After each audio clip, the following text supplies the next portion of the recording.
are in that library. But we also thank you for contingencies in a place like this, that we can still hold these meetings and do the town business. Again, we thank you for the commerce that you have brought to our valley. And we pray, Father, for your divine guidance upon each and every one of these members on the council, and especially our esteemed mayor. To you be all the glory. In your name, amen. Pastor, would you lead us in the pledge? I can do that. It's right there.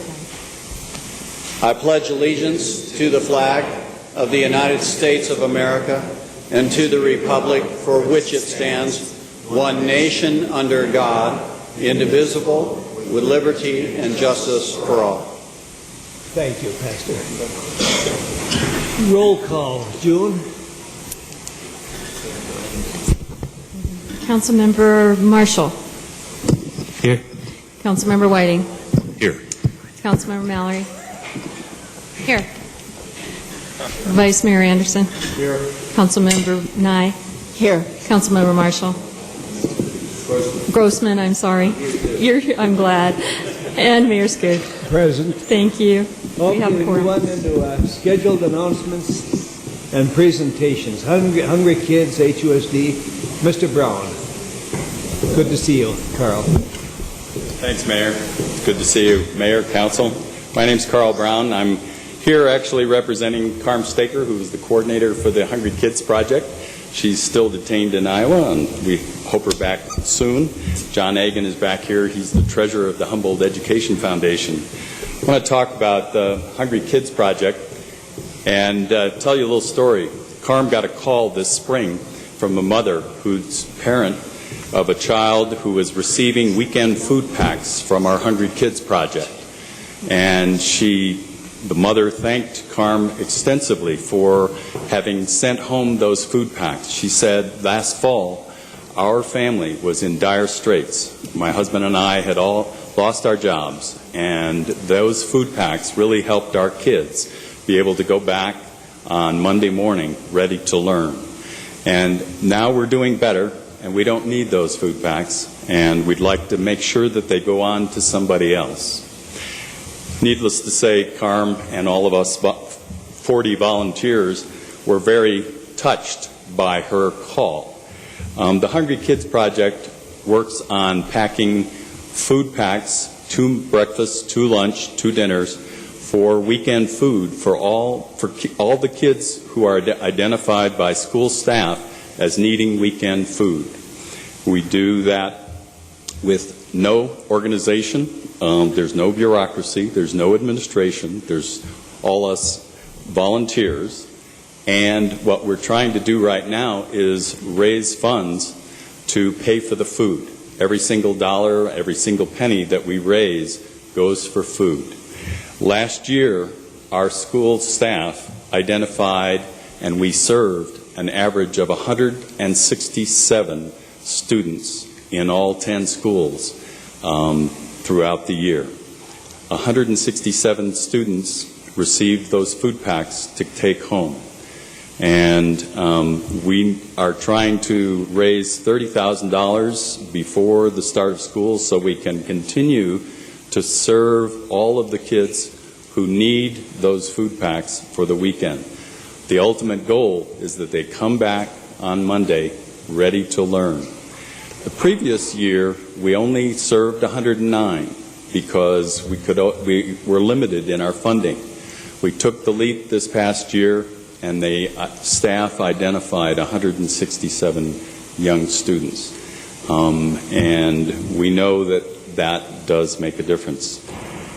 I would thank you for your time and hope that you will pass the word that weekend food does make a difference in the education and lives of the young children, as demonstrated by that mother's call to Carm. That's it. Thank you very much. Any questions, Council? I have one. Rick? How would someone get a hold of you or someone else? We have flyers, and I'm glad to pass them out. The Humboldt Education Foundation is where to send the money. It's Put Attention Hungry Kids Project, and it's P.O. Box 25606. That's P.O. Box 25606, Prescott Valley 86312. And that's a tax-deductible donation to the Humboldt Education Foundation. We thank them for handling the funds for us, basically on a volunteer basis. Good. Other questions, anyone? Mary? You're looking strictly for financial. Yes. It wouldn't be a food donation. I just want to make sure. At this point, we did a food drive. The student councils of all the schools got together and did a food drive, and we got over 12,000 food items, and so we have enough of that. The issue is that we want to be able to buy food that is more oranges and apples and things that don't keep. We've got enough cans of things to last us for quite a while, but we need to improve the nutritional value of the packet that goes out with the students. So, yes, we are looking for those cash donations. Thank you for your question. Carl, thank you for what you're doing. Appreciate that. Thank you, Mayor. Okay, next.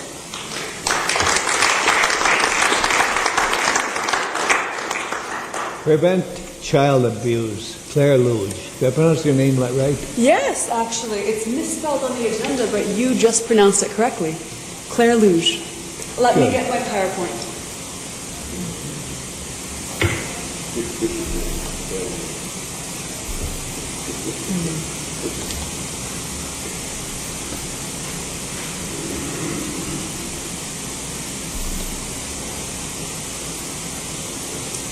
Now, I'm actually not sure if there's a clicker that would go with this computer. If there is, I would love one.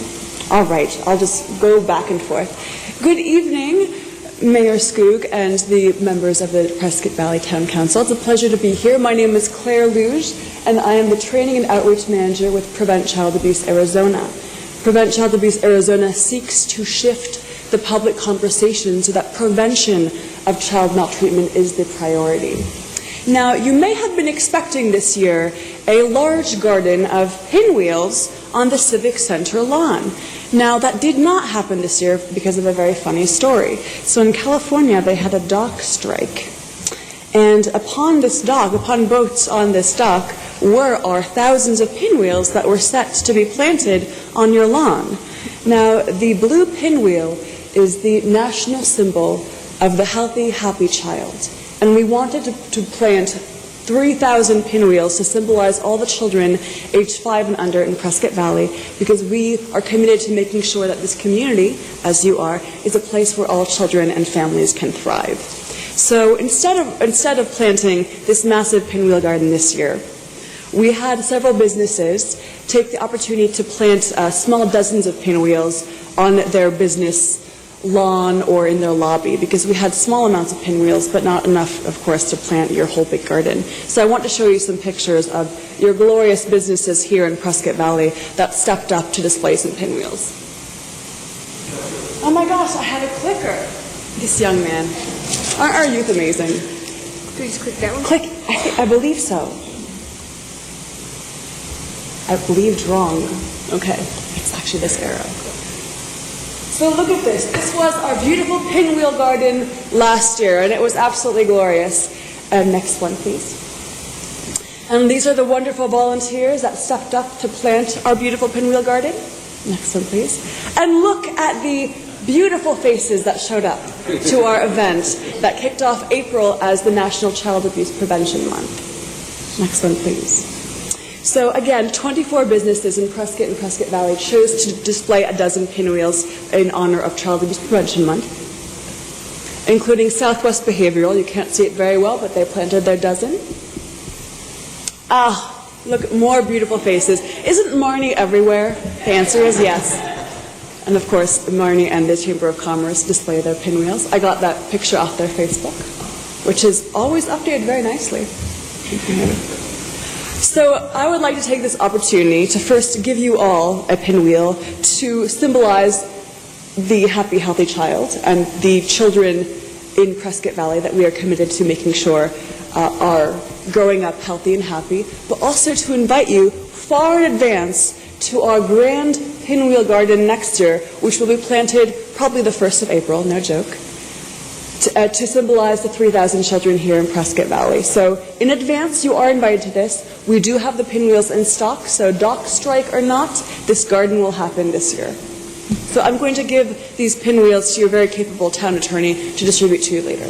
How does that sound? I can do that. Is that going to work? I don't know if I'm qualified.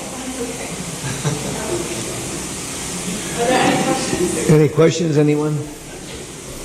It's such a pleasure to be here. Thank Claire, you you so much. do a super job. Thank you. As do you, Mayor. Thank you very much. Thank you so much. And thank you very much to this young man for being here. Laura? Yeah, thank you. There's something that I'd like to share that you may not know. At the League of Town and Cities, I made a presentation about this. We had 8 minutes to put together. That was put together by that genius out there with the camera. And there were several cities that made various presentations. There was a vote taken about the most effective, the most memorable, and the pinwheels won. How wonderful. And I just want to say, I forgot to say it, but Heidi Dahms has been integral in the coordination of this event, and you are just an outstanding partner in this. No other town seems to be doing this effort the way that you are. So, as usual, you're blazing the trail. Well, trying to get the message in 8 minutes, I never spoke so rapidly in my entire life. Are you now a trained auctioneer? I am now. All right, thank you again so much. Claire, thank you so much. Appreciate that.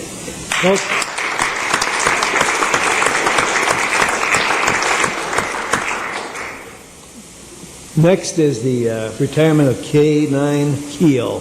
Chief and Peyton and Paul and all of you, whoever is participating. Chief, you're up. And if any other gentlemen, officers, or current or past members of the K9 unit would like to come up as well. Where's Peyton at? He's supposed to stand in there too, huh? He's coming. He's coming. He's going to click the deal. He's the clicker. Peyton, you're going to be the clicker tonight.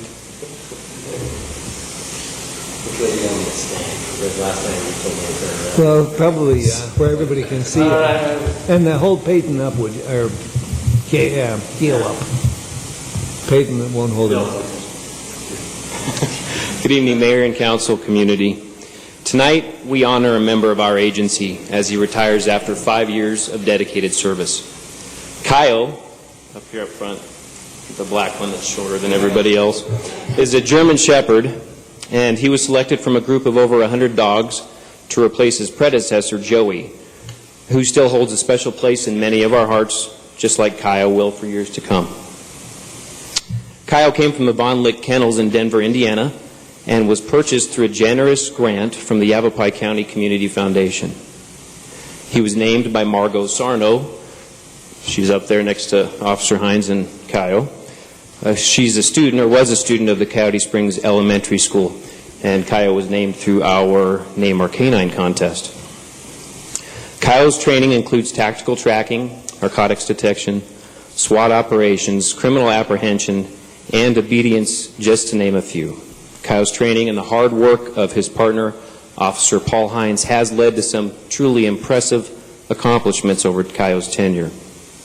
Kyle apprehended 2 car thieves who were running from the police on Mingus Mountain, and a suspect wanted for kidnapping, aggravated assault, and rape. And those are just 2 examples out of the over 500 arrests Kyle was involved in. Over those 5 years of service, Kyle located 837 pounds of illegal drugs and narcotics with a street value over $285,000, and he seized 216 vehicles, sometimes with the assistance of Officer Hines. Speaking of Officer Hines' help, Kyle's retirement is truly a bittersweet moment. With Kyle's retirement, Officer Hines has moved out of our K9 unit and into our Get 'em detective position. It is appropriate tonight to acknowledge the fact that Officer Hines is a large part of the reason our K-9 unit is recognized locally and throughout the state and nation as a model of excellence. Many times we have and continue to receive calls from other agencies asking us how our K-9 unit does business because of its reputation. And Paul, you're a large part of that. This is also due to the hard work of many other people who are part of the K-9 unit. Some of them are here tonight. Officer McNally, Sergeant Gregory, Sergeant Brown. There's a lot of people that have contributed to this unit, but Officer Hines has certainly provided some great leadership.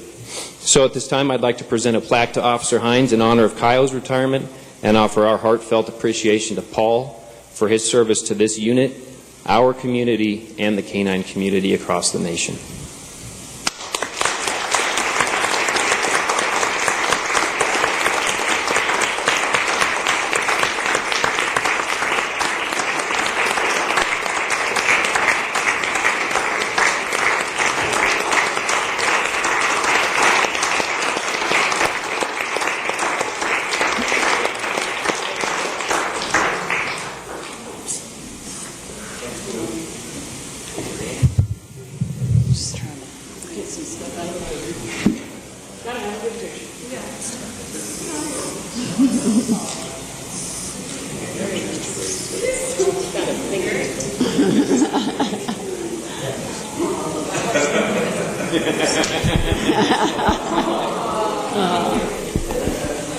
Minutes, officer. Easy. Come on, it's not that long. I can wrap it up in under 8. Thank you very much for everything. It's been a great 10 years of doing the K-9. And I don't think I would have stuck around without Officer McNally. You want to talk a little closer to the microphone? Officer McNally, Commander Askew, Sergeant Gregory, Sergeant Brown, of course, and everybody that supported the K-9 unit. It's actually been really remarkable. I appreciate the opportunity. Thank you very much. And that is it. Thank you and congratulations. Questions, anyone? No? Thank you. Thank you so much. We appreciate it.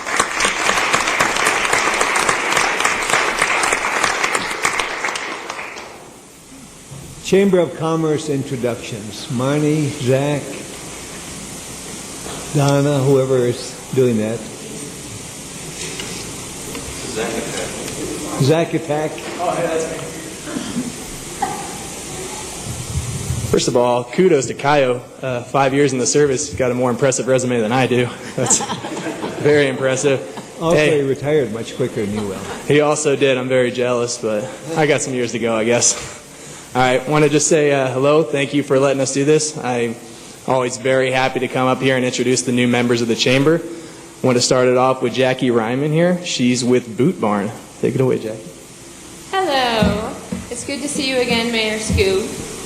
And it's nice to see all of you. And I'm very happy to be here representing Boot Barn in Prescott Valley. We're over at 7321 East Pav Way in Prescott Valley. And the phone number is 928-772-6665. Boot Barn does have a website, and it's www.bootbarn.com. Anything that you see on the internet, not every store has, but we can get it. So if you're ever perusing the internet and you see something you like, we can get it in our store. We either transfer it in from another store, or we can do special orders. So I just want to take a few minutes to talk about why the company promoted me and what we hope to do with the community here in Prescott Valley. I used to be the manager in training at the Scottsdale store, and I learned a lot from an amazing manager there, and we got some community involvement going on in Scottsdale.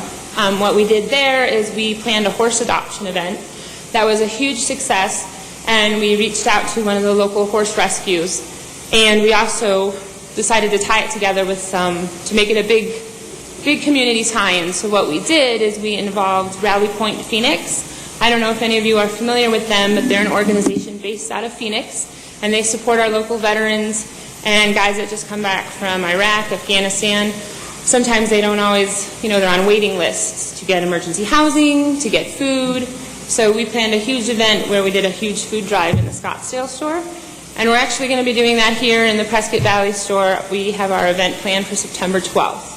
So I have Atlasta Horse Rescue out of Chino Valley coming, and 10% of the sales from that day at our store actually get donated to Atlasta Horse Rescue. And in conjunction with that, Rally Point Phoenix actually just opened an office here in Prescott, and we have a food drive going at our store. So I want to make it a big community involvement. I've actually started getting with local businesses in the Prescott area and Prescott Valley, and we're making the food drive bigger and involving other local businesses and some personal people as well. So we're excited to be here. We're excited to be part of the community. Again, if there's anything that you guys need, we do anything from fashion shows.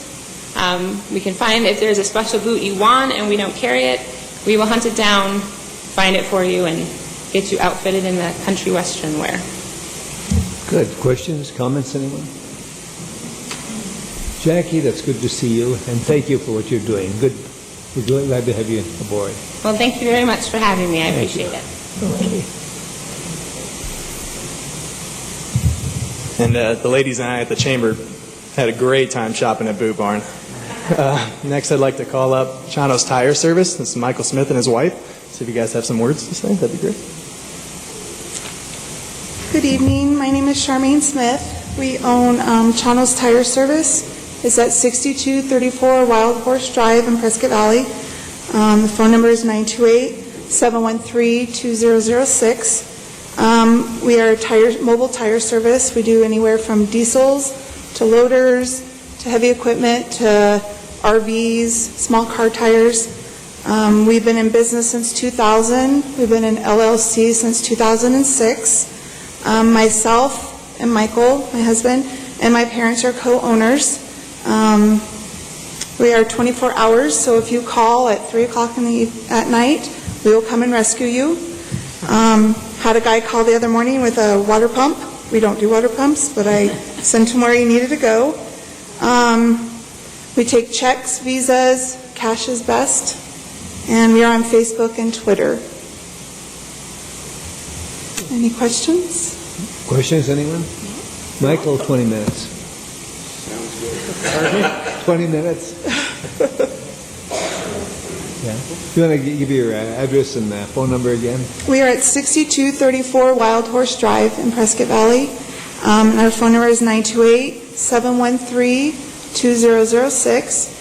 We have numerous contracts that we've had for many years. So we are well known. We do Manny's Trucking. We do all the garbage services here in town. We have done the city of Prescott since 2008, their garbage trucks. And it's 3 generations, my father, my husband, and my son, who's 17, that work on the trucks. Good. Questions, anyone? Hey, thank you so much, and congratulations. Thank you. Appreciate that. Anything else, Zach? Just want to say thank you very much. It's a pleasure seeing you guys. Appreciate it. Thank you, Zach.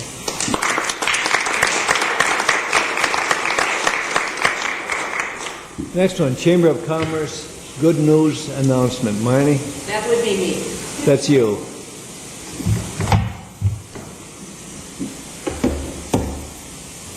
If you may indulge me, I would like to ask if Mark Stone could come over. I know he's in the other room, but we've got, I'd like to see him in a few minutes, but I want to first share some very happy information. And if I could ask 2 of our board members, I believe are here, Aaron Gradevald and Donna Laxon, to join me. I imagine you did read the paper. We've set out press releases. We put it on Facebook. It is all over everything. But this year, the Chamber of Commerce, Prescott Valley Chamber of Commerce, was awarded a Certificate of Accreditation through the U.S. Chamber of Commerce, their accreditation program. This was an ongoing process that started many years ago with a board of directors, maybe before these guys, because it's a big, long process, an application process where everything about the Chamber of Commerce is looked at. Your programs, your facilities, your plans, your policies, your governance, and very few chambers go through the process and then manage. Mark, come on up front. Hi, Mark. Okay, just sit down right there. Okay. So, it's not you yet. I don't need you. Anyway, so to quote from the U.S. Chamber, it recognizes excellence in chamber planning and performance. To achieve accreditation, a chamber must demonstrate quality programs, clear organizational procedures, and effective communications by meeting minimum operation and program standards in the areas of governance, program development, governmental affairs, and technology. So it goes through the whole gamut of just about everything we do. They're rated different levels. You're accredited. There's 3, 4, and 5 stars. Meeting the minimum isn't accredited, and then when you go above and beyond with your programs, then you get 3, 4, or 5. We were awarded our first time out with 3 stars, so we were really excited about that. And so I just wanted to share that with you here. Mayor, thank you for your very kind words and note that you sent us on recognizing and congratulating us. So this has got a place of honor in our chamber. It's good for 5 years, so after 5 years we need to reapply. We plan on reapplying and working for 4 stars. So there's always that next level of excellence that we work to achieve. So I just wanted to be able to present our happy news and our excitement. This stays with us, and this will go on all of our marketing materials. Our logo will always say Prescott Valley Chamber of Commerce accredited with the 3 stars. So, well, congratulations again, Marty. Thank you. Rick, any comments? Yeah, anyone else? And I do want to mention that in Arizona, there's only 3 chambers accredited here in the state of Arizona. Out of, just a little statistic, out of approximately 7,022 chambers in the United States, 207 are accredited, which represents the top 3%. So it was a quite an accomplishment.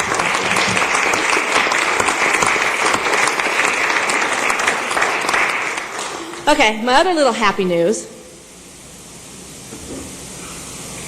Back in the day when I first got here and we had our annual chamber awards, I started an award called the President's Choice Award.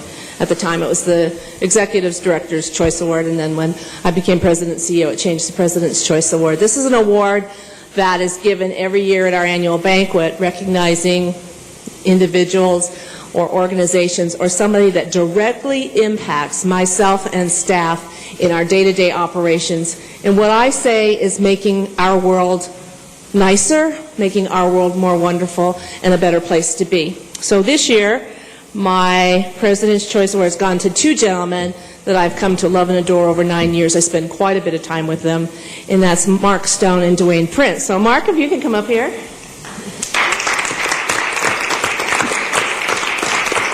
I know he's not able to come to the banquet, and so then yesterday we had our hot topics, and Mark was supposed to be there, and he couldn't be there because he was rewiring for today, and so I figured I'd get a hold of him tonight and present it to him. And we usually do it a little tagline, and the words I hear from Mark Stone a lot are, "I'm in record," which means we're filming, and so we wrote, "In appreciation of your support and talents in making it possible for the Chamber to have its moments and messages televised to the community. You make it easy for us to present in the best way possible by being supportive and encouraging. You are professional, experienced, and I appreciate your use of the lens filters. You make the magic happen." So this is to Mark, and I did give Dwayne his yesterday, but they both got one. And Mark, she said something about you being wired. You got 20 minutes to explain. And Dwayne, he's over probably in the other room, and I have to get both of you together for a photo, but thank you. Thank you. You're welcome. Thank you very much.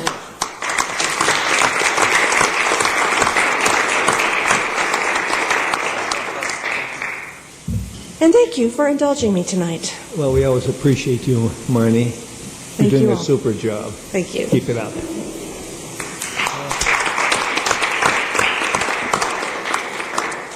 PVPD new employee introduction. Chief, front and center.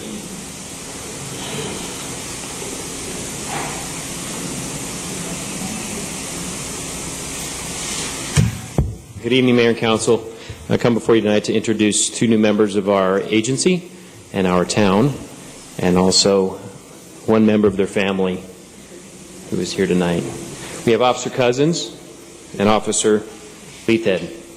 Officer Caleb Cousins was born in California and raised in Arizona.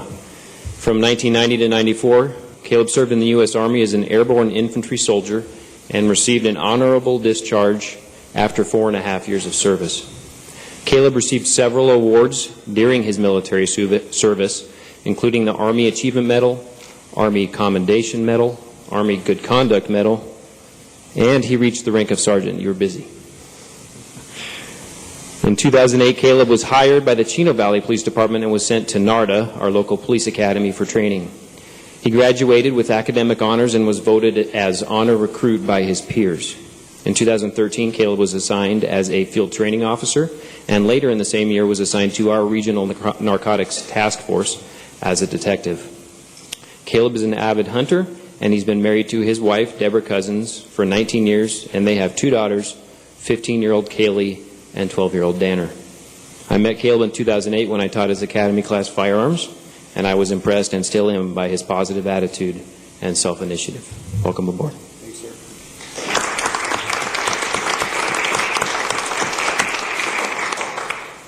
20 minutes. It'll be a little shorter than that, sir. I'd just like to say that I'm proud to be here, and I'm proud to have the opportunity to serve the people of Prescott Valley. Thank you, sir. Good. Thank you and congratulations. We're glad to be on board. Officer Carl Leathed was born and raised in Prescott Valley and is a graduate of the Bradshaw Mountain High School.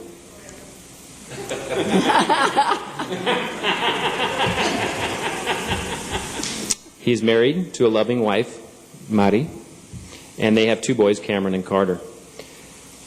Officer Leathed worked in the home construction business and still does sometimes since the age of 13. He became a police officer in 2010. Carl enjoys hunting, fishing, softball, and spending time with his family. Carl's been with us for about a month and is having a great time serving in his hometown. I know Carl from my time as his academy class sergeant, and I continue to be impressed with his work ethic. Welcome aboard.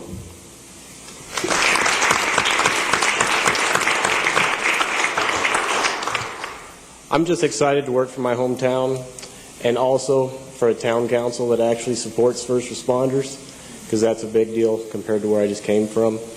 And I'm excited to be able to go home for lunch. That's it. Mrs., any comments? I'm just really proud of him and excited that he gets to work closer to home. So Yeah, thank you. Anything else, Chief?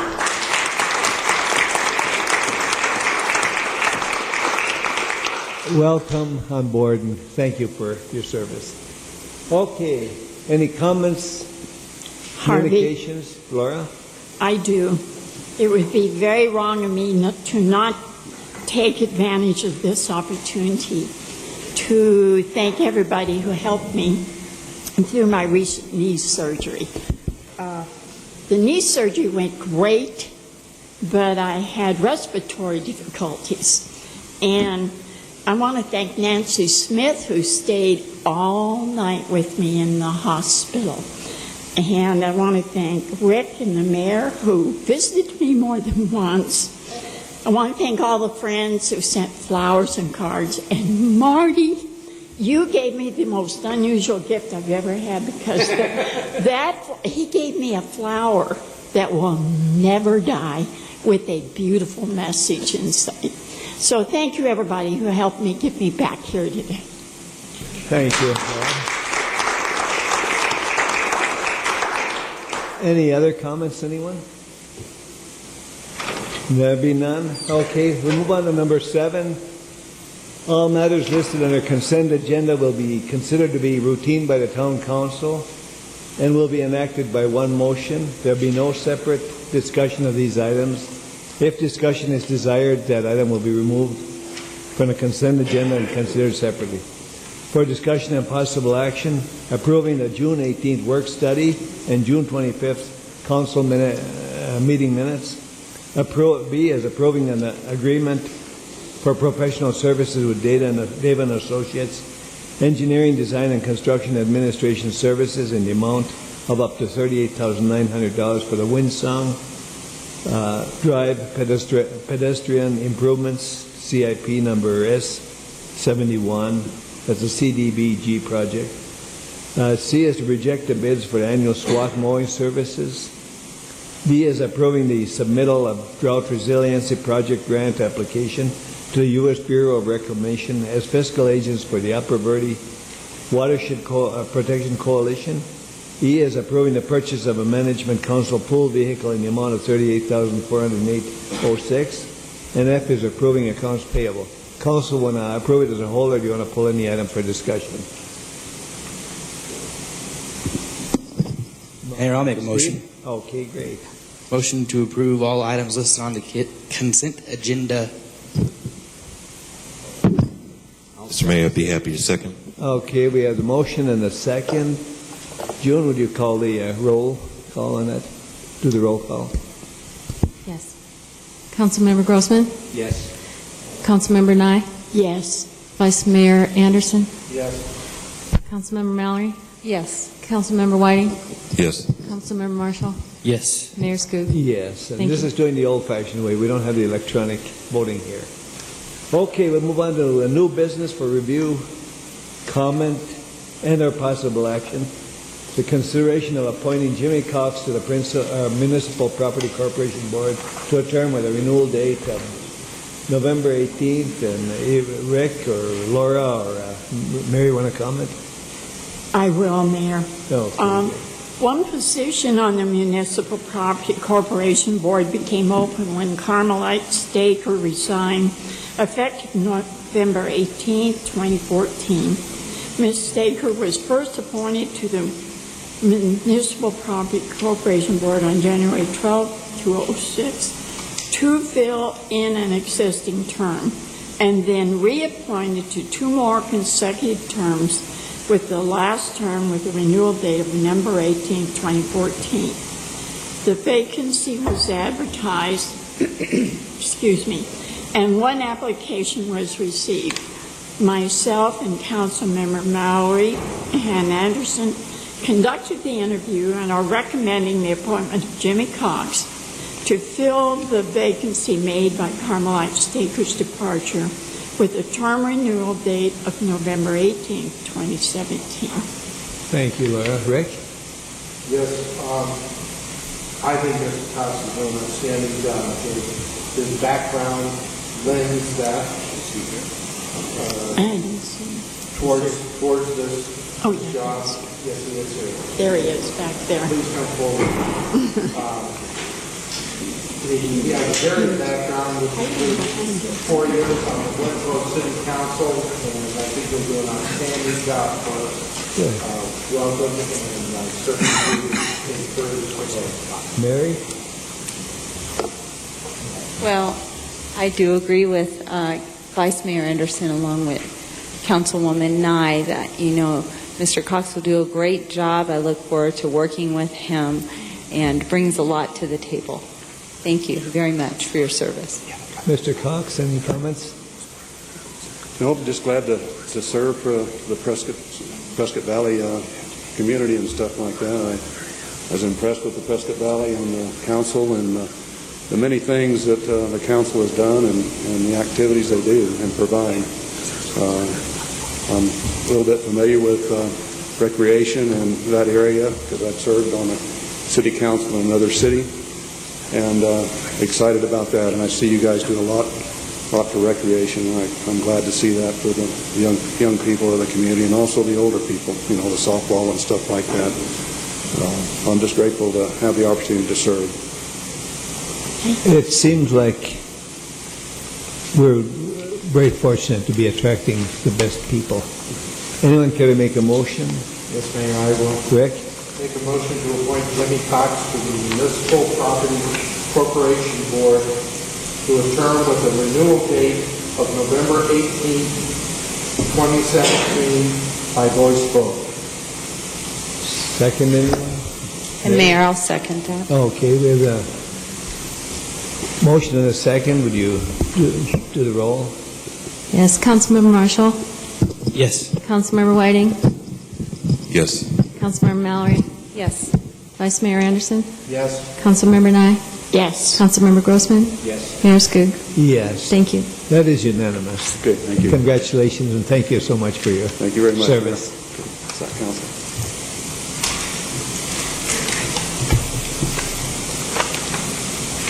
Okay, we'll move on then to consideration of approving the agreement with Lion Engineering in the amount of $99,870 for the Viewpoint Drive floodplain channelization Phase 1 CIP number S168.5. Norm? Good evening, Mayor, Council. Back to be in this room again. It's been a few years. Mayor, this next item you have before you is the Viewpoint Channelization Project.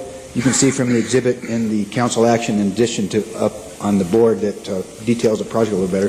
This project may look a little familiar to you because this current budget year that ended June 30th, we actually, Line Engineering did a 30% channel design for the same channel.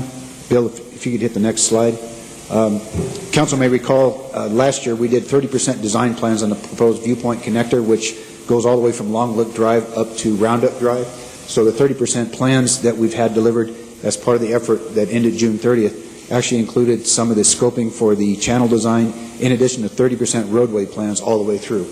Council may be aware that this particular Viewpoint Drive is one of our long-term plans for this roadway connectivity all the way up to the Viewpoint interchange. Can you go back one, Bill? Back one, yeah. To that one. So really what we have is the 30% design plans were complete. These projects are stormwater management projects and funded through the Yavapai County Flood Control District with the flood control levy on property tax. So that is our funding source. The exhibit you see here came out of the 30% design plans, which is actually construction of the proposed stormwater channel. Right now it's an unmapped drainage way, and it will be this channelization is what we're moving forward to pursue. So what Line Engineering is going to do under this current proposed design is take the 30% to 100% design plans. And those 100% design plans will be between Manley and also Spouse Drive. Some of the other deliverables we got from this current corridor was we actually, the 30% design scope they just finished included a detailed FEMA mapping for this designated floodplain. What that means is it's more detailed mapping, has some elevations. It's a better tool with a detailed mapping in order to map the floodplains and for proposed development. In addition, we talked about this channel integral to the roadway design for the Viewpoint that ultimately would be a 5-lane section with a median. We've showed council that in the past. So this particular design would take it to 100%. This is a phased approach, and this is the exhibit that we've submitted to the Flood Control District. They're very much in favor of our planning for how we plan to spend the flood control levy. And the project, we've got it scoped now for what we can anticipate for funding in future years into 3 phases. So we would anticipate with 100% plans being done this by about October, and then we would move forward with the residual funding we have this year to start the Phase 1, as you see up there, would be the crossing at Manley Drive. So that would be what would be going on.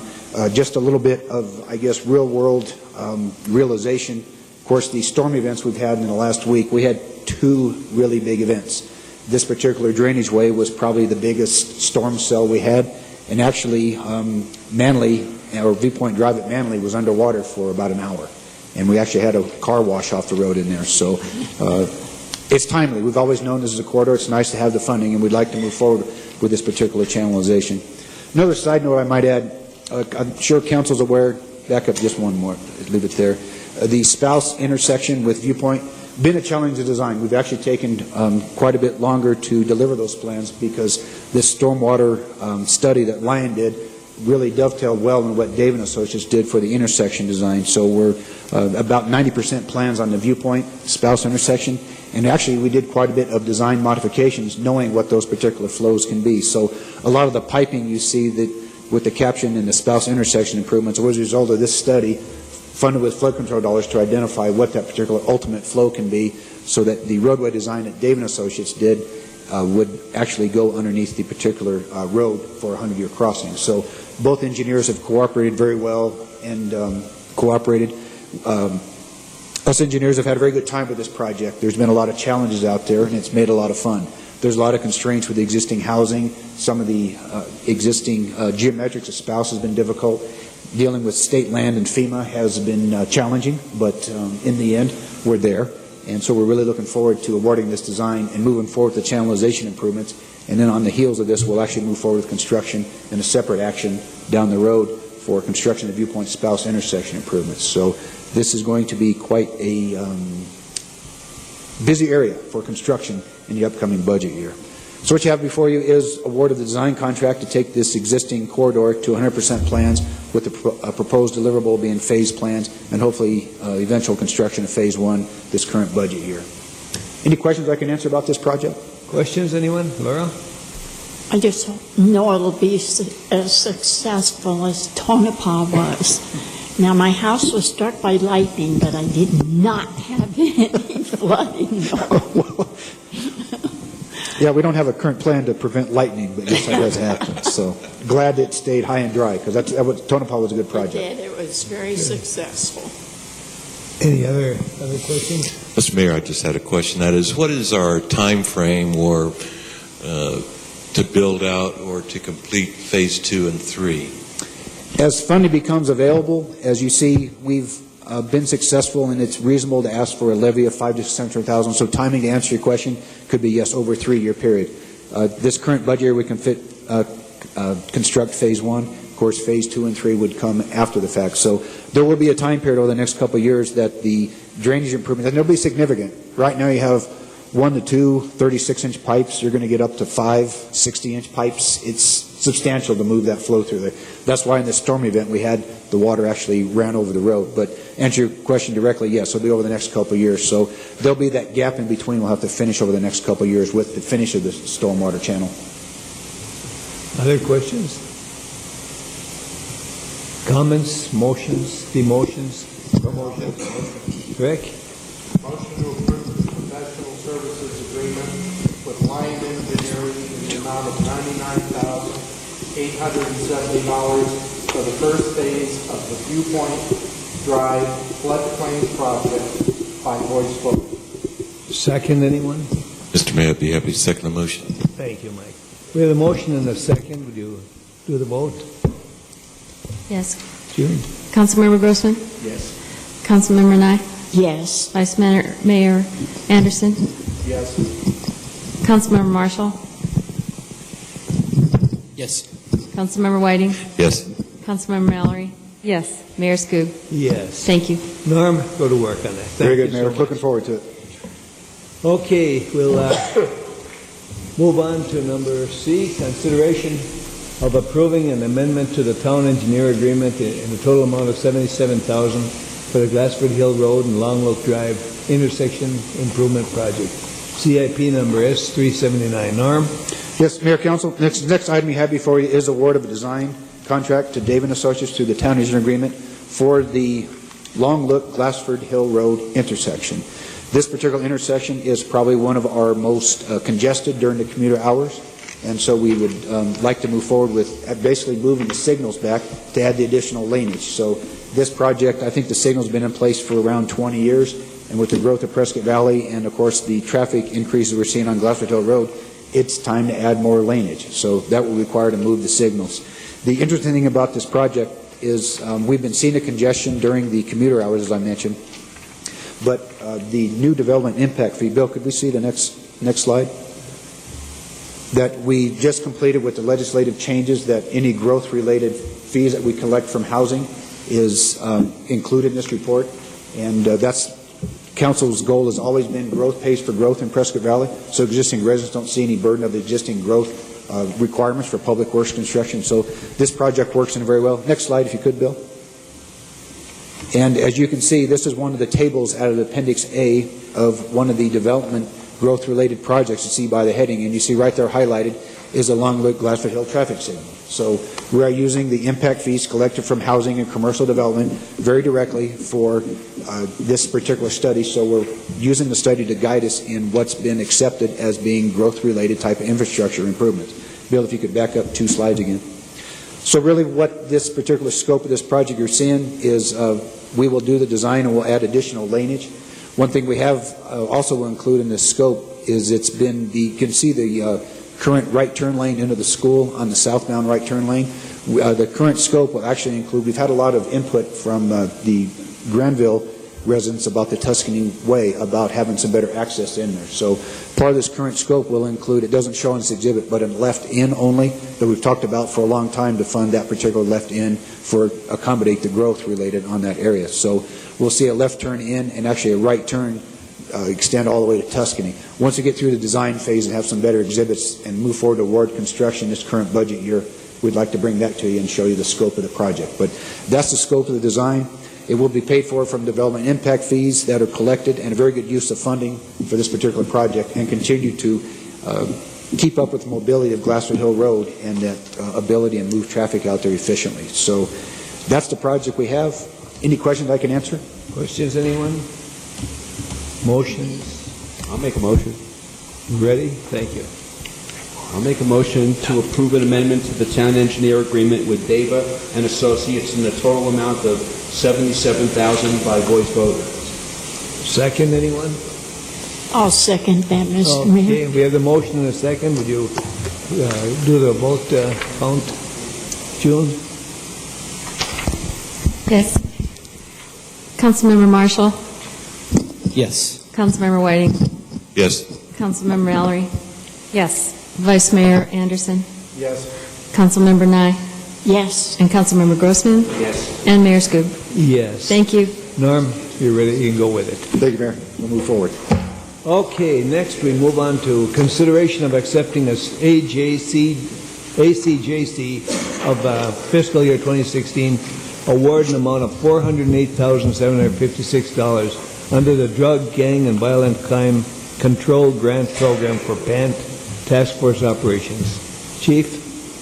Mayor and Council, for your consideration is acceptance of a grant in the amount of $408,756 that our Management Services Department will administer for the Partners Against Narcotics Task Force, also known as PANT. PANT is a multi-agency law enforcement unit dedicated to the enforcement of narcotics laws, suppression of criminal gang activities, community education, and public speaking throughout Yavapai County. Through this partnership among agencies and communities, PANT has attained successful interdiction, apprehension, and prosecution of subjects involved in the illicit trade of illegal drugs throughout Yavapai County. Each participating agency in the task force provides staff and resources for operation of the task force. In addition, each year the task force submits application to the Arizona Criminal Justice Commission to receive funding, assistance for personnel, and other operating expenses. In early 2010, it was decided that Prescott Valley would administer the terms of the current and future grant awards, which we continue to do today. There is no fiscal impact to the town for this grant award, and on June 4th, 2015, we were noticed that we'd received this grant under the Drug, Gang, and Violent Crime Control Program. If you have any questions, Lieutenant Nate Avenshine, who is a lieutenant from the Yavapai County Sheriff's Office and commander of the task force, is present, and if I can answer any questions, I'd be happy to. Questions, anyone? Yeah, I just want to say I'm kind of thrilled to see that we're utilizing grants again, both from the prior presentation we had from the flood control as well as the ACJC, and I think we can do a lot with the resources that can bring to bear, so I appreciate all the help and the work that's being done to pursue those funds. I agree. And the task force really deserves the credit for securing this grant every year. Any other comments, questions? And Lieutenant Tyne? Avenshine, sir. Nathan Avenshine. Officer Shine. Any comments? No, sir. I just want the mayor and council to know that I appreciate your support, and it's my understanding that the town of Prescott Valley's been grant administrator on this for almost I think this will be our 5th year, and I'm new into the task force, about 6 weeks in, so I'm learning, but I'm enjoying it, and it's my honor to be the commander of this task force, and those guys are doing a great job, working very hard. Good. Thank you. Great service. We appreciate it. Anyone care? I'll make a motion, Mayor. Okay, great. Make a motion to approve the Drug, Gang, and Violent Crime Control Fiscal Year 2016 Grant Award, number DC-16-011. Second, anyone? I'll second. Okay, we have a motion and a second. Would you do the roll call vote? Diane, or June? Yes. Councilmember Grossman? Yes. Councilmember Nye? Oh, yes. Vice Mayor Anderson? Yes. Councilmember Mallory? Yes. Councilmember Whiting? Yes. Councilmember Marshall? Yes. Mayor Skoog? Yes. Thank you. And Chief, thank you. Keep bringing the money, okay? Good job. Okay, we move on then to number E, consideration of authorizing the mayor to sign resolution number 1924, revising town policy on town facilities usage. Ivan? Mr. Mayor and Council, this sure brings back memories, being able to actually look at you as I talk. This is fun. You are, and you haven't aged a bit. Months ago, the staff talked to you in work study about an issue that has come up that a number of cities are talking about, and that is the use of e-cigarettes on municipal property. The difference between an e-cigarette and a regular one is that there's no smoke. This is simply a device that heats a vapor, and you can ingest the vapor and get the nicotine, and then you exhale that vapor. There's not as much information about the health impacts, either for the user or those around them, as has developed over the many years about regular cigarettes. But a number of folks are concerned about it. They're concerned about those unknown risks. They're concerned about what is in or not in the vapor that people are ingesting. And they're concerned about the appearance, because sometimes these devices look like cigarettes. They even have a light at the end so that a person can have the feeling that they're smoking a cigarette. And unfortunately, as often is the case, our youth are kind of enamored by these devices, and so they're out there using them quite a bit. And particularly in our library, we started seeing an increase of use, particularly by youth. And so the library came to us and said, we'd like to be able to prohibit this. Our regulations did not prohibit it.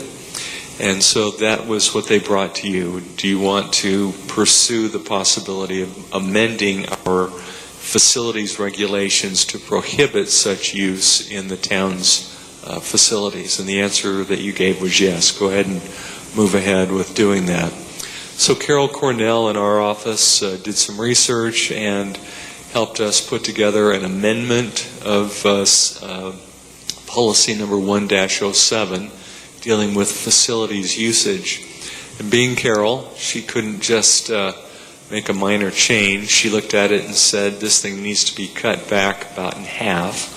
And so she simplified those regulations substantially. They went from about 50 pages to 25. And then in the process, we fixed a couple of other things that had come up. One is that when the state said that we had to allow use of fireworks at certain periods of time, the question then was, well, what about in the parks? And so we went ahead and added a prohibition against private use of fireworks inside the parks. The only use that can be made of fireworks is when the town promotes its own fireworks program. So that's expressly prohibited now also in our facilities policy. We didn't have to do that in the past because we had prohibited fireworks everywhere. But when the state said we had to allow use of fireworks, then we needed to go in and make this exception. And then also, there's a map that we've used now for many years here in the Civic Center. Oftentimes folks come to us and say, we'd like to put out a booth, or we'd like to walk up and down and hand out brochures, or we'd like to picket. And the question they've asked is, where can we do that here in the Civic Center facility? And so over the years, we've designated those portions of this half circle, which includes the police department, this building, and now the joint facility next door. Those areas that can be used for that type of public protest or public expression. And as we looked at that and looked at some of the case law that has developed over the years, we felt that we needed to expand those areas. And so we have done that, modified the map, and included some additional areas as public expression areas, and those are there in your packet. So those are the three things that are being proposed to be done by amendments to this Policy 107, if you would like to adopt it by resolution. If you have any questions, I'd be happy to answer. Anyone? Mayor, I have a question. Yeah, question. I was just wondering, does it prevent smoking anywhere on city property, or is it just inside? It's anywhere. So they can't use an e-cigarette anywhere? Well, cigarettes are under state law. We include a reference to the state law in our policy, and then we've simply added these e-cigarettes as well. So the cigarettes are already banned on city property? Yes. Okay, I didn't know that. Just inside. Well, there are areas, that's right, on the outside where it can be done. So will the e-cigarettes still be allowed there? They'll be allowed outside, yes. Okay. Any other questions? Laura? I don't have a question. I just wanted to make a statement about the e-cigarettes. They're getting very esoteric in what they're using, and some of the odor is just terrible. And so they are offensive to many, many, many people. And then they're the innocent victims of inhaling that. So I'm very glad we're here and that we're planning to do this. Thank you, Laura. Any other questions, comments, motions? Mr. Mayor. Oh, I'm sorry. Yes, please. Would you use the microphone? So I go on TV? Comments from the gallery out here? Thank you. Only about this subject right now. We will have public comments after bed. Maybe just a clarification. The entrance to the public library, people are smoking right there. So the smoke, you have to go through this miasma of smoke to enter the library or to exit the library. Is that not off limits? I haven't even got any comment on that. Again, under state law, there are places outside of buildings, as long as you're not within a certain distance of the door, you are allowed to smoke. We haven't gone beyond state law. We've followed state law, and so we're going to be applying the e-cigarettes to the same locations where you can't smoke tobacco. I think your concern is right at the entry to the library, is that right? Right. Yeah, you'd like to go beyond what the state law would allow, is what I hear you saying. Well, I don't know what the distance is. Is it 25 feet, 75 feet? And I don't remember either, but... Mayor? Yeah. Maybe there is non-compliance. Okay.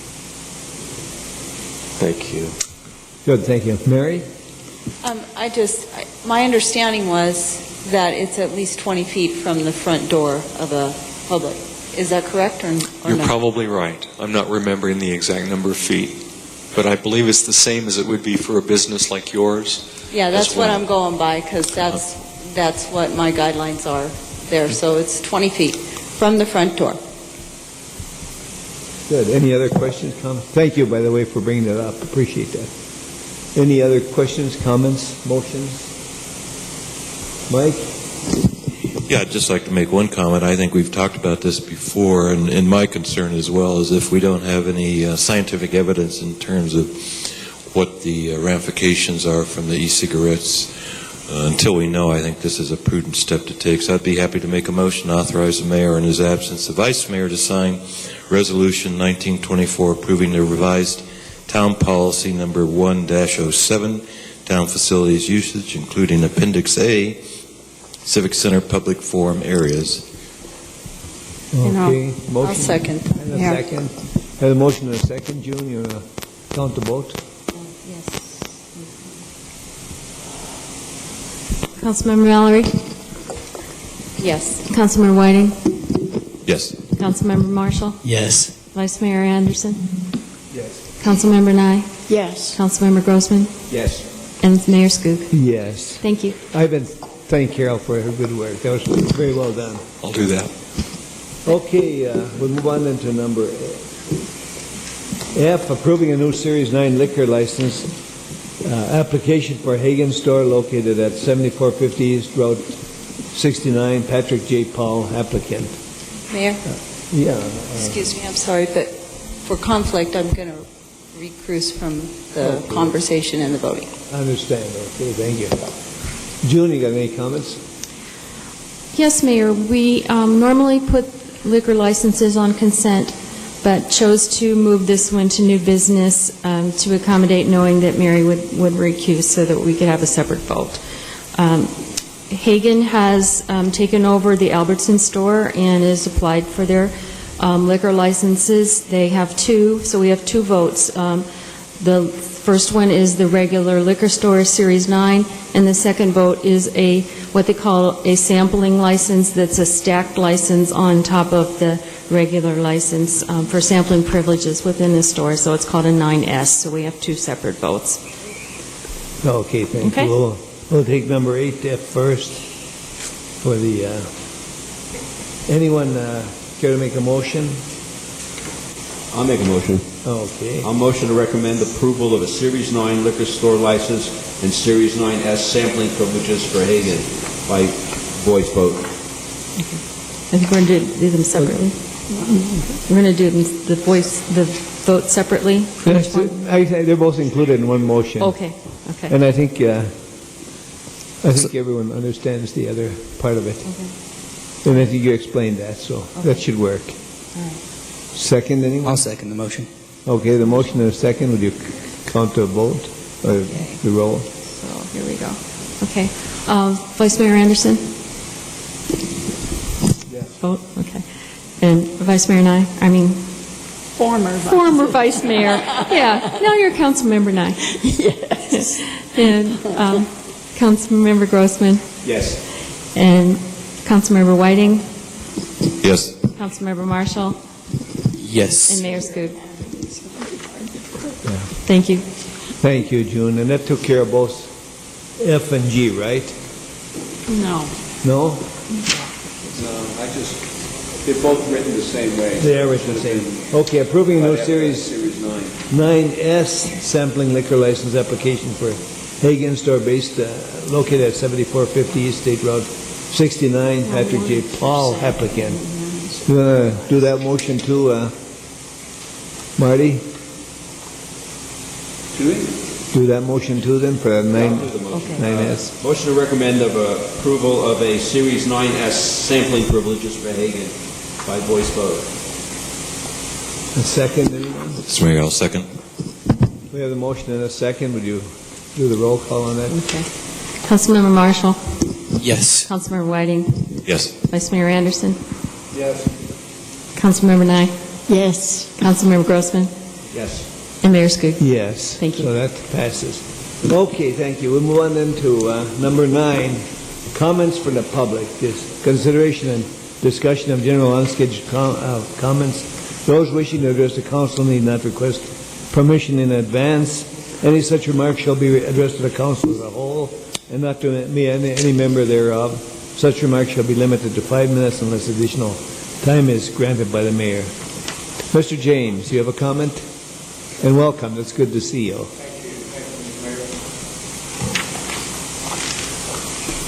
Well, Mr. Mayor, members of the council and town staff. If you don't mind, just use the microphone. I'm sorry. I'll start over. Mr. Mayor, members of the council and town staff, my name is David James. I live in Prescott. And Mr. Mayor, if memory serves me correctly, it's been about 10 years since I addressed the town council. It's been a while. It's been a while. At that time, I was general manager of Tim's Buick and Toyota, a position that I held for many years until I retired about 9 years ago. And since then, I've enjoyed retirement, but for the last year or so, I've been telling my wife, I want to get back doing something. I want to get busy again. Well, before getting into the car business, I was in the menswear business. So when I read about Men's Warehouse opening a store in Prescott Valley, I said, that's it. That is it. So I got busy finding out who I needed to talk to, who the go-to person was, and after a lengthy application process, 2 interviews, I accepted a position with Men's Warehouse. I've got the perfect job for a retired man. I work part-time, about 25 to 30 hours a week. So I am very grateful. Back when I was with Tim's, I was, as you remember, Mr. Mayor, I was a strong supporter, even though I live in Prescott, I was a strong supporter and proponent for Prescott Valley. I always supported it, believed in the future of Prescott Valley. And at that time, the reason for addressing the council was Tim was considering putting in a satellite Toyota store in Prescott Valley. And I was pushing for it and pushing for it. Well, it didn't happen. Probably the only failure that I had as general manager of Tim's is the fact that that did not happen. But now Men's Warehouse is up and running. We've been going now for 2 weeks. And as I told the mayor before the meeting, business has exceeded everybody's expectations. It's been going just very, very good. We've been open 2 weeks now. We're located in the Crossing Center. And my business card, which, by the way, I have plenty of tonight, my business card simply says the Crossing Center across from Sprouts. So we're in a great, great location. The business has been, I would say, at least a third of the business has come from outside the city limits of Prescott Valley, as far away as Flagstaff and Phoenix, people that live in Phoenix with a home up in the area here.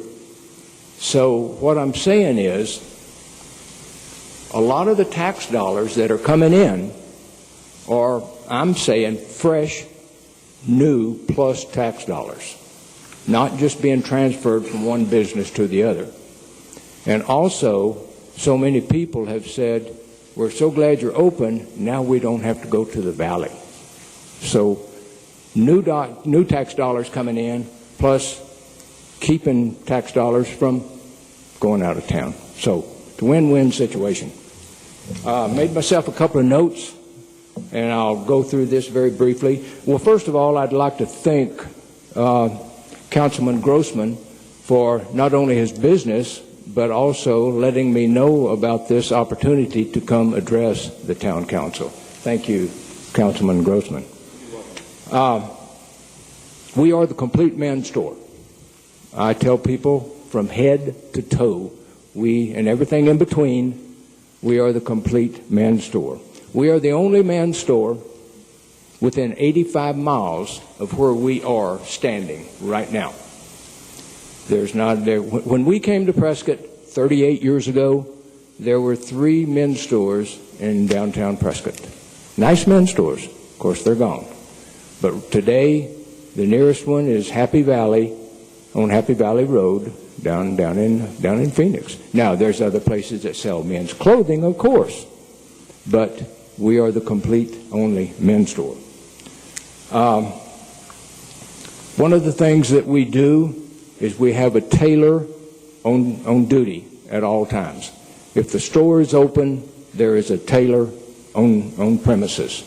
And I'd like to take this opportunity to advertise that we are needing another full-time tailor and also accepting part-time positions as a tailor. So perhaps someone that's knows someone or watching on television, perhaps come see us. We are needing help in that area. Another thing is that people are surprised that we have such a leisure wear department. They think quite often of Men's Warehouse, where you go to buy suits. And that perhaps goes back to the TV ads that you used to see of George Zimmer, who was not an actor. Well, he was a part of it. Yeah, he was an actor too. But he was the founder of Men's Warehouse, where he advertised, you're going to like the way you look, I guarantee it. And it was usually about suits, but we have a real large leisure department. And one more thing, and I'll sit down, is that another big part of our business is weddings.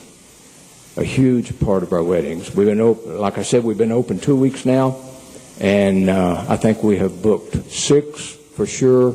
Maybe, I wasn't there today, maybe 7 weddings already. So our hours are, we're open 7 days a week, Monday through Saturday, 10 to 9, 10 to 9, and on Sundays, 11 to 6. This is the ad that has run at least twice in the Courier, maybe a third time, saying, celebrate our new Prescott Valley store. We're happy to be here. Thank you, Mr. Mayor. Thank you. We're pleased to have you, believe me. Thank you very much. Thank you so much. Thank you. I got a question. All right. That tie, is that a clip-on or is that a hand-tied? You know, I was down in Chandler the other day at one of the stores, and there was a gentleman, older gentleman, in a wheelchair, and he kept looking at me, just kept looking at me, and I finally went over to him and I said, I know what you're thinking. And he smiled and said, what am I thinking? I said, you're wondering if this is a clip-on. And he smiled, and it's a totally true story I'm telling. He smiled and said, that's what I was wondering. So I did this, and I showed him that it's not a clip-on. And he asked me, sitting in his wheelchair, he said, would you show me how to tie a bow tie? And I said, I'd be happy to. I went, and he never got up out of his wheelchair. I went through it 2 or 3 times, and he just kept watching, kept watching. He said, I want to buy 2 bow ties. He bought 2 bow ties. I didn't hear any more from him. I'm assuming he learned how to do it, though.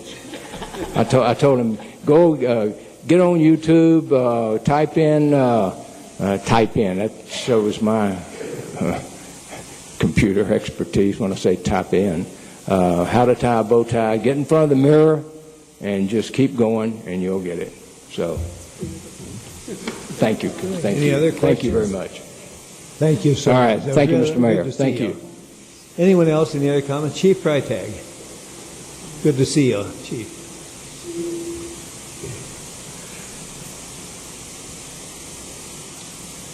Mayor, council, staff, I greatly appreciate your time this evening. Scott Freitag, Fire Chief, Central Yavapai and Chino Valley. Mr. James, I appreciate you being here because now I won't have to drive to Happy Valley anymore to get my slacks that I wear to work. These actually came from Men's Warehouse in St. Louis. So I greatly appreciate that. And I'm glad to be in this particular room in front of you when it's not a court. I actually wasn't sure where this was. Thankfully, I haven't had to go to court since I've lived here. And I'd like to continue to avoid that. What I wanted to come before you tonight just briefly for is, obviously you've heard that Chino Valley and Central Yavapai are talking about taking another step in blending our 2 organizations. You read a paper, Scott Orr did a great job capturing the detail that we presented to the Central Yavapai Board of Directors last time around. Of course, according to the blogs, it looks like what happened was people read about halfway. They read the merger and then they stopped reading, where it explained the rest of it. We have a board meeting, a joint board meeting between Chino Valley and Central Yavapai on July 29th at 4 o'clock at the Central Yavapai Regional Training Academy. The purpose of that meeting is for the staff to present the full picture now of and a recommendation for where we think the 2 organizations can go. And just to allay any fears, it's not a merger. We do not feel that's appropriate because of the tax rate issues. However, our projections show that under a joint power authority where the 2 tax rates remain separate, that the cost containment that we realize through blending can actually keep the tax rates lower over time than any other projections, whether it's a joint management agreement, whether it's Central being on their own. The Joint Power Authority can actually help us control costs and keep the tax rates down. So I would invite anyone from the public, anyone from the Town Council that would like to attend on July 29th. It's an open meeting. We're going to go briefly through where the Joint Management Agreement has been over the last year and what we believe our successes are. We'll go through what a joint power authority is again, the fiscal analysis, our recommendations. And then after that, there'll be an executive session where I get my evaluation and know whether I keep my job or not. From what I've heard so far, it should be okay. So with that, I will close and step out of your way unless you have any questions. Everybody appreciates hearing about lower taxes. Any other comments, questions, anyone? 4 o'clock. The open meeting for Central Yavapai, the normal board meeting, has been moved from July 21st to July 29th. The regular board meeting will start at 3 and at 4. The joint board meeting where we will discuss the Joint Power Authority will start at 4 o'clock. Good. Any other questions, anyone? Chief, keep up the good work. Thank you, sir. Appreciate that. Appreciate it. Have a good evening. Thank you. Any other comments? Kirk, come on up. Oh, okay. If there be no more comments, we still have one item of business that everybody hates, and that's to do an adjournment. Anyone care to make a motion to adjourn? And after that, we'll recess and start the Facilities District meeting. Mayor, I'll make a motion to adjourn. Okay, the motion, a second. I'll second it. The motion and a second. Would you call the vote, June? Yes, Councilmember Marshall? Yes. Councilmember Whiting? Yes. Councilmember Mallory? Yes. Vice Mayor Anderson? Yes. Councilmember Nye? Yes. Councilmember Grossman? Yes. Mayor Skoog? Yes. Thank you. Meeting is adjourned. Thank you all for coming. And good to see you. And we'll wait till June is ready, and then we'll start to call the other meeting.